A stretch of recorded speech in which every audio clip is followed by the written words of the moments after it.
आपकी अदालत में आज हम जनता की तरफ से मुकदमा चला रहे हैं जमीयत उलमाए हिंद के नेता मौलाना महमूद मदनी पर, और गवाह के तौर पर मौजूद हैं नई दुनिया के एडिटर शाहिद सिद्दीकी और शंकराचार्य नरेंद्रनंद सरस्वती। आपकी अदालत में मौलाना महमूद मदनी पर इल्जाम है कि ये मजहब के नाम पर गैर जरूरी फतवों का साथ देते हैं। मौलाना साहब, एक बड़ा सवाल यह है कि जब जब फतवे दिए जाते हैं और बार बार कहा जाता है कि साहब हर सवाल पर फतवा इशू हो जाता है, और फिर आपके जैसे समझदार लोग, आपके जैसे देशभक्त लोग उन फतवों का साथ देते हैं। यानी अगर साथ देंगे तो देशभक्ति थोड़ा गड़बड़ हो जाएगी। देशभक्ति गड़बड़ नहीं हो जाएगी। ये लगता है कि कम से कम मुल्क का, समाज का आप तो ख्याल होना चाहिए। हम क्या साथ दे सकते हैं? किस मौके पे आपने देखा है कि साथ देते हैं? ये जुलाई 2008 का फतवा है दारुल उलूम देवबंद का। सिर्फ शादी करने के लिए किसी लड़की का धर्म परिवर्तन इस्लाम के खिलाफ है, और मुसलमान लड़कों की गैर मुस्लिम लड़कियों से दोस्ती भी जायज़ नहीं है। देखिए, एक बहुत बड़ी समस्या है।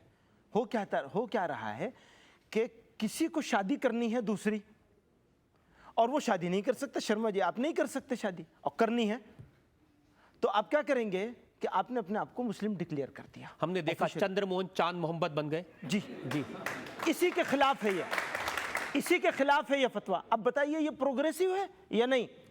देखिए, हम क्या कहते हैं, हम ये कहना चाहते हैं, साफ तौर पे कहना चाहते हैं, और ऐसे लोगों का विरोध करना चाहते हैं जो इस तरह से नाम निहाद तरीके से धर्म परिवर्तन का सहारा लेकर धर्म परिवर्तित होकर के और धोखा देते हैं, धूल झोंकते हैं लोगों की आंख में, संविधान की आंख में। लेकिन मौलाना साहब, इसमें सिर्फ शादी करने के लड़की का धर्म परिवर्तन ऑब्जेक्शन है। लड़का अगर अपनी धर्म बदल ले तो कोई आपत्ति नहीं। नहीं, सब पे है भाई, सब पे है ये ऑब्जेक्शन। और फिर ये भी कहा गया कि मुसलमान लड़कों की गैर मुस्लिम लड़कियों से दोस्ती जायज। गैर मुस्लिम नहीं, मुसलमान लड़की से भी दोस्ती जायज नहीं है। ये गैर मुस्लिम का शब्द नहीं है।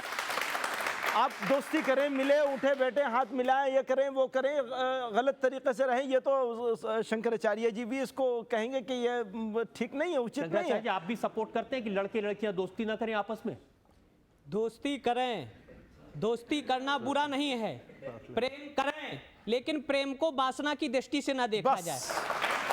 बस यही बात है, प्लेटोनिक लव। अब मैं एक और पत्नी की तरफ का ध्यान दिलाना चाहता हूँ। 14 नवंबर 2008 को मौलाना खालिद रशीद फिरंगी साहब ने, इन्होंने फतवा दिया। उन्होंने कहा कि डॉक्टर हरिवंश राय बच्चन ने जो मधुशाला लिखी है उस पर एतराज़ है, ये इस्लाम विरोधी है। पता नहीं, मुझे और इसके बारे में नहीं जानता। उन्होंने उसमें कहा कि अब उन्होंने मधुशाला में लिखा है, शेख कहाँ तुलना हो सकती मस्जिद की मदिरालय से, चिर विधवा है मस्जिद तेरी सदा सुहागिन मधुशाला।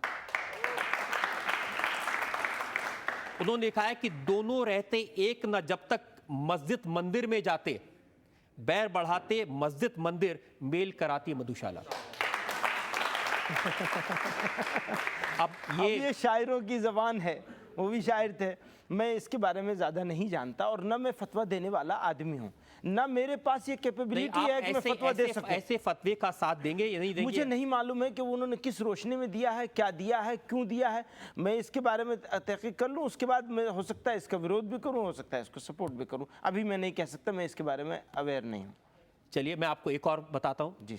ये वाकई में लोगों की ज़रूरत से जुड़ी हुई चीज़ है। 10 अगस्त 2009 को ये फतवा हमने देखा, जिसमें कहा गया कि पोलियो ड्रॉप्स में नापाक चीज़ें हैं, इसलिए यह हराम है। हम ये कहते हैं कि पोलियो सब बच्चों को जरूर पिलाना चाहिए, पूरी ताकत के साथ कहते हैं।